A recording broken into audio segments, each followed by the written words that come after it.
Hello and welcome back to another Blu-ray review, and you guessed it, it's another Eureka release, of course, and this time we're talking about another Kung Fu film, and it's even right there in the title on Front Street, and the title of the movie from 1993, written and directed by Wong Jing and starring Jet Li. We have Kung Fu Cult Master, with a gorgeous new slipcover design here by Darren Wheeling. Just love this one.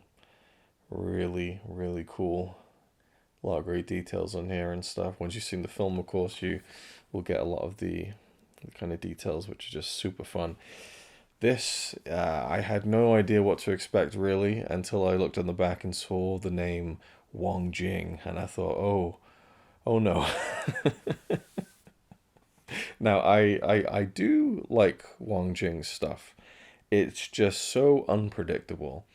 And this is maybe him, for me, the very little I've seen of Wong Jing, like the messiest of the bunch. So I've seen stuff like Casino Raiders recently, the Royal Tramp movies with Stephen Chow. And this one, right from the beginning, let's just get into it. Kung Fu Cult Master. To summarize the plot would be impossible for me. It really would be. I actually ran back the opening 3 minutes of the film, showed it to Connie, and said, "You make some sense out of that." Because I was lost. I was completely and utterly lost. And I actually thought that it was satire. I thought this was like the Naked Gun of like Wuxia movies, right? It was like taking the piss out of how convoluted the plots of these things are. Because there's this opening narration, and there's all these different groups, and there's these two kind of legendary weapons: the dragon saber, the heaven reliant sword, and the two groups that are kind of vying it out for these mythical weapons. And I'm okay, I can get into this. It's like the one group is called this and this and that and this, and there's the cult, and there's the dynasty and the clan, and that clan is made up of 7 or 6 different sects. And I'm like, okay. And it's like the Mount Hua sect, and there's this sect. And I'm like, okay, so there's 6 different sects, 2 groups. One's a cult, one's a government dynasty. There's the 6 sects, and then there's the four it's like the one winged arm king, the mountain lion. Like I just was completely overloaded with information at the beginning of the film, and in the commentary on the disc by Frank Jang, he mentions this. He kind of goes into this fact that this was based on a novel by a writer called Jin Yong, and I believe that was the same writer who wrote the story that the Royal Tramp movies were based on, which came out a year before this one. But the original story was something that was serialized in a newspaper or a magazine over a couple of years, and then reprinted into many different volumes, then eventually kind of 4 thick volumes, and kind of was collected as this novel called The Heaven Sword and Dragon Saber. And Frank Jang talks about how the Hong Kong audience going to see Kung Fu Cult Master in the cinema in 1993 in Hong Kong will have already been well aware of and familiar with this story and all the characters within, and so it wasn't really an issue for those audiences in terms of like what those names mean and who's this and who's that. But for me, as a Westerner, it was absolute bedlam in my mind trying to piece together. And it was the same throughout the whole movie, I have to say. We do have a central character played by Jet Li, who's this guy called Mo Gay. He is this young boy who loses his family very young, and is kind of aimless, and is forbidden from being trained in martial arts, even though he basically wants to have revenge for the way that his parents died. And it's to do with these warring groups, the sects, the different kind of again the people who are vying for these legendary weapons, and the 9 different palm techniques. See, and I'm saying that flippantly, but I just don't remember. I watched this film today, I watched it again with the commentary today. I could not tell you what a lot of these things are because there's so many different techniques and there's so many different things that are involved, and obviously this is translated into the English subtitles as well. But it's to do with power and honor, and also one of the groups is seen as this evil cult, and there's a lot of kind of maneuvering and backstabbing and double crossing, and yes, it's a lot to take in, and that's the thing that I find a problem with this film for me is that there's two problems I have with it. I think I really enjoyed the film. Actually, I had a blast with it.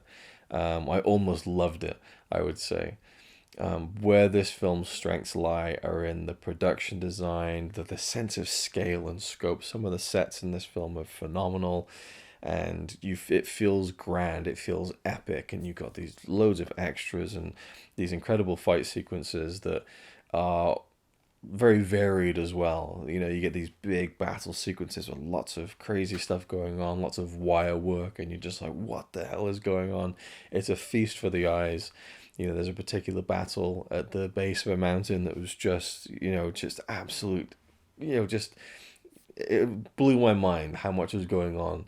And you can kind of toe over the line there of being too much. And I feel like this film gets dangerously close to it. Sammo Hung was the action director on this one, and he maybe went a bit overboard. Yeah, it's like the George Lucas quote: "I may have gone too far in a few places." I may have gone too far in a few places. And especially the beginning, because you have the opening kind of prologue, which I just made me think of like Lord of the Rings, that prologue that sets up this epic story with all these different characters and does it so perfectly and kind of concisely and in a way that's easy to understand for an audience. This film is just, it rattles through all of that, which is why I initially thought that it was a joke, that it was meant to be confusing. It obviously wasn't. But even after that, it's just bum ba da dum ba da dum ba da dum ba da dum, and the story points and fight sequences and fast cuts.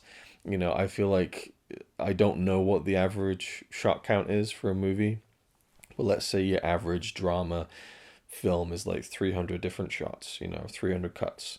And let's say like an action film is like 6, 7, 800 cuts. I feel like Kung Fu Cult Master is probably somewhere around like 1,500 cuts, because there's just, and it almost again goes over the line of, what you would expect from like a Hong Kong action film where they actually show you what's going on, as opposed to the modern kind of Western action films where it's just like, 10 cuts in a second. It's not that bad, obviously, but it is very frenetic. But I do feel like the film mostly pulls off some just incredible action set pieces, which again are very different. You have the big battle sequences, you have the smaller ones, you have ones involving weapons, and then you have some really cool moments where Jet Li, Mo Gae gets to kind of fight individual kind of almost like boss type kind of characters, and you get to see different styles, and I loved all that stuff. I think there's some really fun kind of wire work and kind of using the fantasy elements, and it really felt old school in terms of the optical effect of some of the fantastical elements, and that wasn't overdone either. And I love the idea of these mythical weapons and the heaven reliant sword. I love the name of that, and just the subtle effect on it when characters would use it. So there's a lot of fun to be had with that kind of the fantasy elements. I really enjoyed. So it was just how I just couldn't grasp the story. So when I listened to the audio commentary with Frank Zhang, I hoped that I would come away from that with a much firmer grasp on, the characters and the story, and I didn't. I just didn't, and good old Frank, he really tried. He even said in the commentary he hopes that he's able to kind of bridge that gap for people, but I tried my best to listen and to learn, and sometimes he does go through information very quickly. I just couldn't get a handle on like character names and things, and there's a godfather, there's a grandfather, there's this guy's master, the grandmaster. Sammo Hung plays a 100-year-old grandmaster, and then there's the Lion King, and then the only one who really stood out to me the most out of these kind of grandiose characters was the Green Winged Bat King, because he was played by Richard who is like, recognizable to me, someone who's not really, a huge expert on Hong Kong cinema. But Richard Ng, or Richard Ng, he is this kind of like Batman figure who's also a vampire, and these characters are supposed to be the four kind of, named after animals kind of masters. They're meant to be formidable and kind of legendary, and he's just kind of a jokey character, so he stood out more than the rest, I guess. Richard Ng with a mustache and basically playing a green winged vampire Batman, and that's where my other problem came with the film, was the humor, because it almost feels like such a shame that so much time, or maybe not, actually, I'll talk about that in a second, but how much effort and money went into a film like this, with the huge sets and the extras and all that kind of stuff, the fight sequences, and then there's just a lot of really, it's the Wong Jing style, right?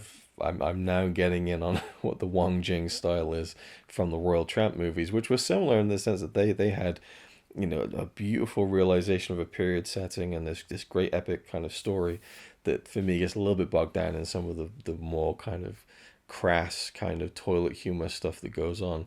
In Kung Fu Cult Master, there's a running gag around the fact that Jet Li is a virgin, and he can't get a boner because he's weak, and and then there's these two side characters who are kind of like the kind of just debauched and like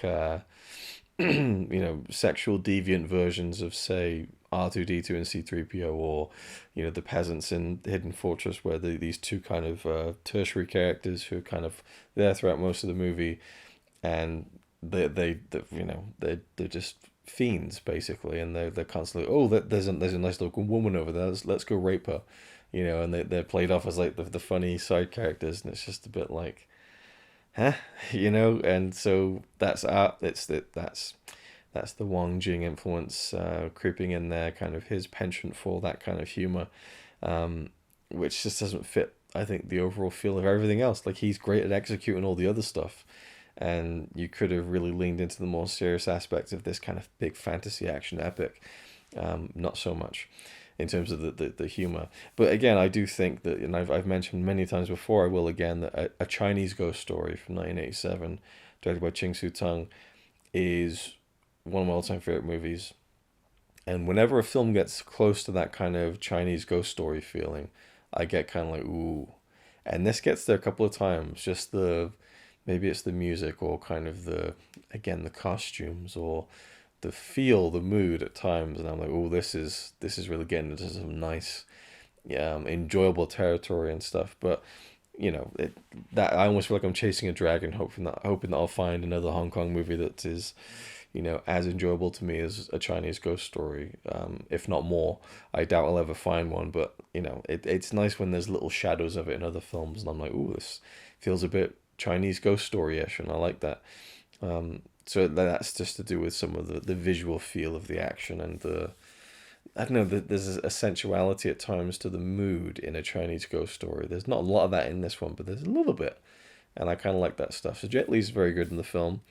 His character is kind of altered, obviously, and adapted from the novel, the original source material, to a degree that the fans of the book were not happy, because in the original story, the character of Mo Gay is more virtuous and kind of upstanding, whereas in the film he kind of is a bit more.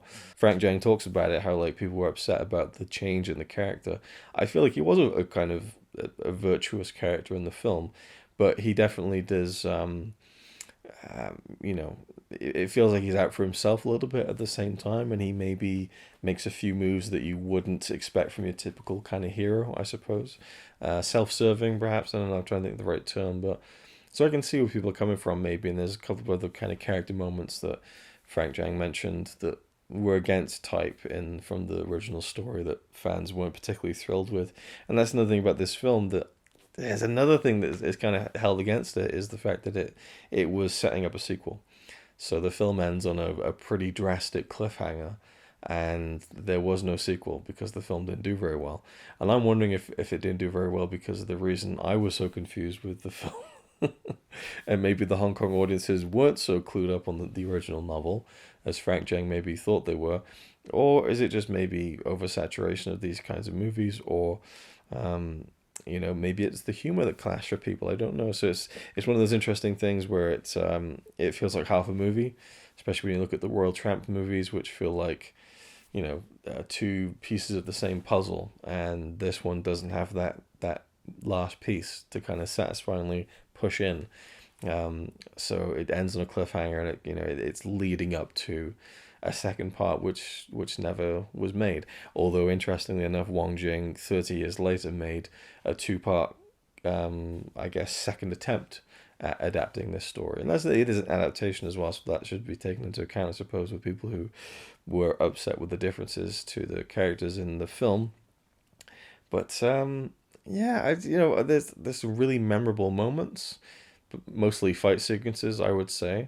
But I really enjoyed some of the stuff and it's super high fantasy, like kind of the feeling, not the feeling, but like the concept of transferring martial arts through kind of like weird, visual ways, and where Jet Li meets this character who is like chained inside this boulder, which reminded me of like Zoo Warriors from the Magic Mountain, and he transfers his martial arts stances, I think they're called, to Jet Li through like vines that are kind of tying him up. Like it's just, when you think about it too much, your brain starts to crumble into mush a little bit. So I feel like I'm giving this a super negative review, but I really enjoyed it. Like I really had a blast with it, and I really enjoyed some of the actors.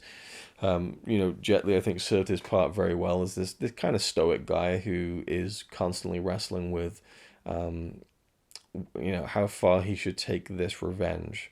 His mother, just before she dies, says, "Look at the faces of these people. Remember every single one of them." Like that's like good story stuff. But she also says, like, "Remember, never trust a beautiful woman, because we're all liars," which felt almost a bit like the the male writing coming through there. But apparently that was part of the novel, actually, and that was a faithful line, or a famous line as well, that was faithfully adapted into the film. And it does play into the latest story about beautiful women and their potential deceptions to Jet Li's character. There is a woman called Chao Chi Yu, played by Gigi Lai, and I really enjoyed her. She kind of reminded me of Chun-Li a little bit with the hairstyle, but she was a very fun, vibrant character and a love interest for Jet Li, and I thought she was a real highlight of the film. Shala Chung plays Xiao Min, who plays Jet Li's mother in the beginning, I'm pretty sure, and then plays another character who he remarks, "It looks just like my mother," but then it never really plays into anything else. Maybe it would have in part two. She was a really memorable part of like the third act of the film. That's when she really takes a footing in the story, and it's just fun seeing this guy who was banished from learning martial arts, and then suddenly he's being transferred all this power. It reminded me of the Matrix at times. It's like, wow, I know kung fu, and that's kind of what it is. It's almost like an uplink, but in a more kind of fantastical period film way, where he learns all this stuff kind of inherently, and he just keeps powering up to the point where people are disregarding him, but he can just absolutely just push people's shit back in, like he's just this absolute master, but also a cult master. And I like how they played into that, where like they're like, "Well, you must be our master now," and later on a character comes up to him and he's like, "Well, you kept kind of protesting that you didn't want to be this cult master, but I could see in your eyes that you wanted it." So I think there's a really interesting character there that could have been explored a lot further with more depth, potentially, in the sequel. But I like that. And also in the Matrix, there's this part, and I almost feel like they took it in the Matrix, when Jet Li's fighting someone, and it's just the moves as he's, again, just acting like, he's unstoppable, almost like a machine. It reminded me of like the tail end, like the last fight with Agent Smith in the Matrix. So I'm intrigued whether the Wachowskis have seen this film. Anyway, I enjoyed it. Had some flaws for sure, and that's pretty much it for the movie. The transfer didn't blow me away, but I'm sure that it's much better than anything that's been seen before on DVD, of course. And there's probably fans of this film for the past 30 years who have kind of languished with bad VHS copies and things. It has an English dub, which sounded really rough. I kind of switched over to it a few times just to kind of get a feel of it, but it's the sound quality sounded really rough on that one too.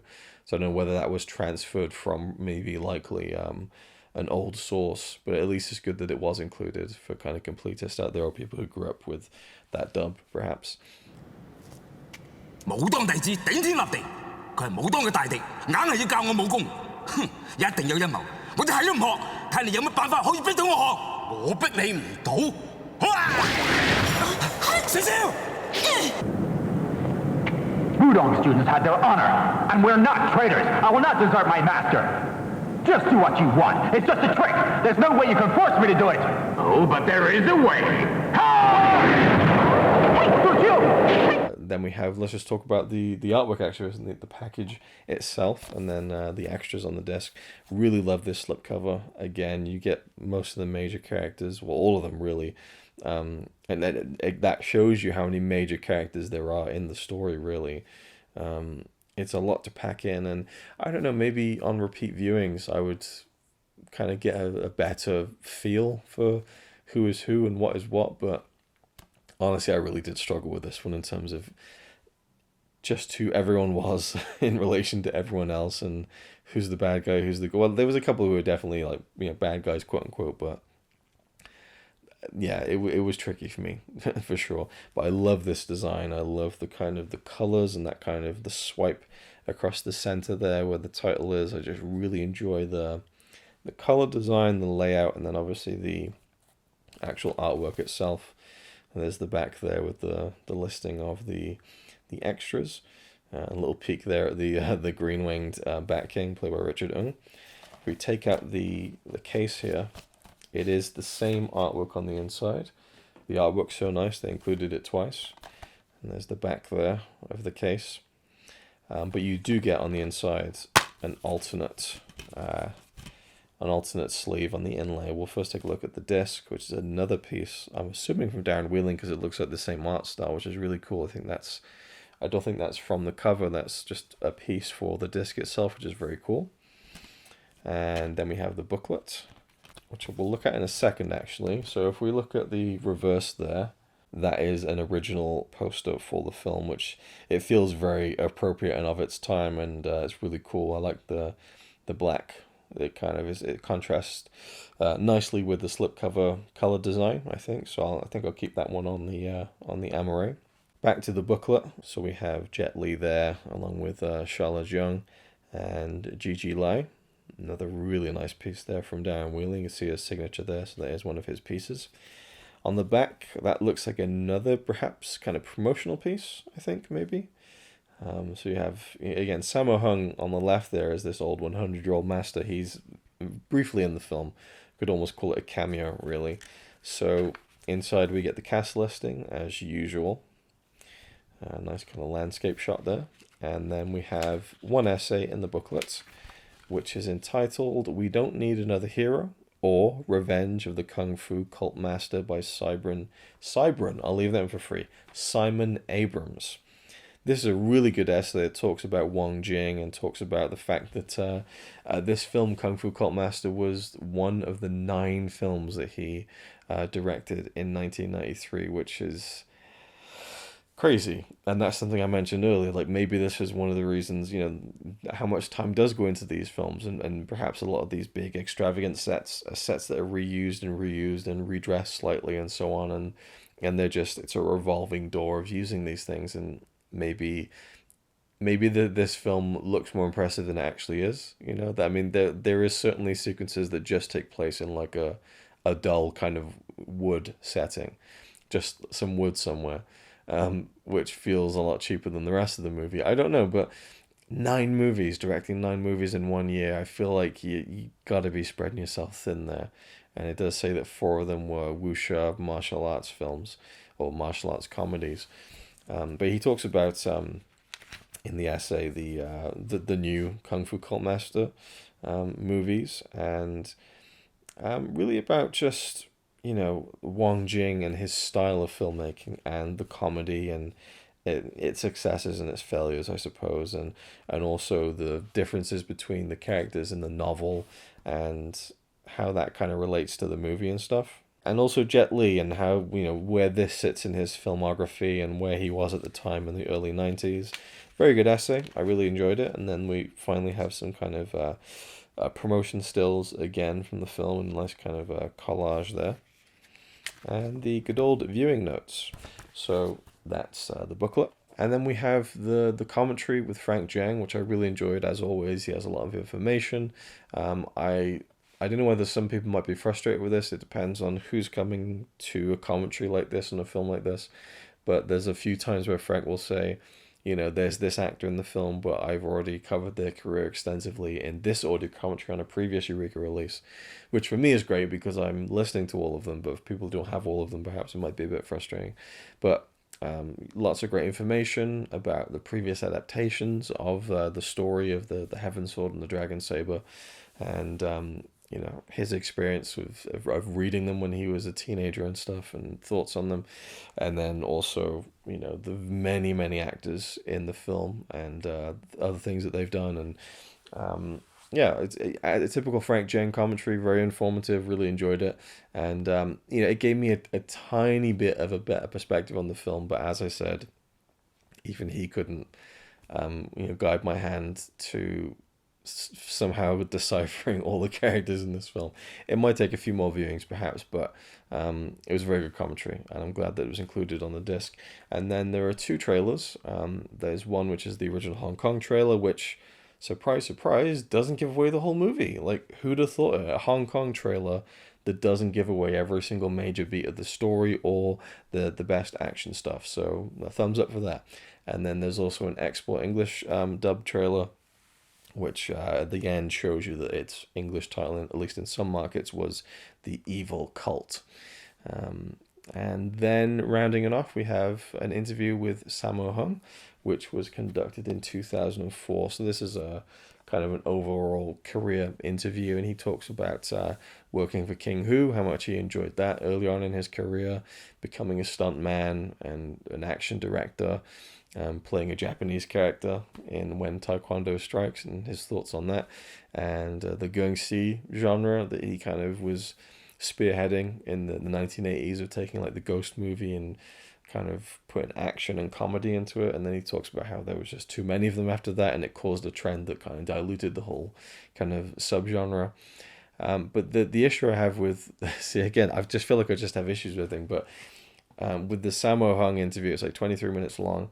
It's very difficult for me to watch an English Sammo Hung interview, because it's not that his English is bad, it's just he's not very good at talking in English and formulating sentences. There's a lot of hesitation, not quite being able to express what he wants to express, and so it's a bit like pulling teeth at times. But I'm glad that it's on there. It's an interview with him that is relevant. He was the action director on this film and starred in it. He doesn't talk about this film in the interview, but a few stories I'd heard before, but it's nice for it to be included either way. And again, I just feel like I'm shitting on this one. I certainly don't have a whole lot of reason to.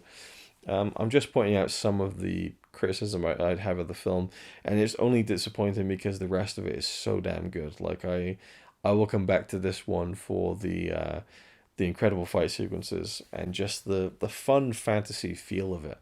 There's a whole sequence where Moge, Jet Li, and Chao Chi-yu, Gigi Lai, they go into this like underground, layer, and it's just like the torches and the music and the intrigue, and there's a man in there who's kind of arguing with a skeleton. It's like, what's going on? Like, I love all that stuff. So there's a real flair of fantasy fun and adventure in this film as well, which I really enjoyed. So that's pretty much it. Kung Fu Cult Master, let me know your thoughts down below if you've seen it, what you think of it. If you've checked out the Blu-ray, and if you feel like supporting the channel, please check out my Patreon page. I'm going to be posting some, I say behind the scenes stuff, just preview clips from upcoming videos and stuff on Patreon now, just kind of a little behind the scenes stuff. You can check that out if you want to. If you don't, that's cool. Thank you for watching. I hope you enjoyed, and I'll see you in the next one.